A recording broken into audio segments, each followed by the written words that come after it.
السلام علیکم ناظرین، پی سی ورلڈ نیوز سے میں ہوں رتا سندھو۔ فیصل آباد چلڈرن ہسپتال کے زیر علاج بچوں میں پیشنٹ ویلفیئر ایسوسی ایشن کی طرف سے تحائف تقسیم کیے گئے۔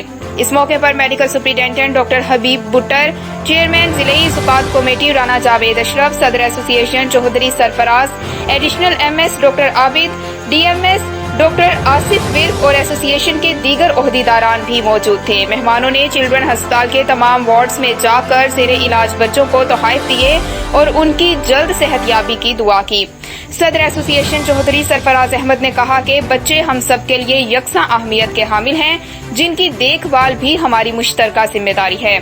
بچوں کو تحائف کی فراہمی کا مقصد ان سے پیار اور محبت کا اظہار اور والدین کی دلجوئی کرنا ہے تاکہ وہ علاج کے دوران پریشان نہ ہوں۔ چیئرمین زکواۃ کمیٹی رانا جاوید اشرف نے کہا کہ مریضوں کی تیمارداری اور ان کی دیکھ بھال کرنا عظیم کار خیر ہے۔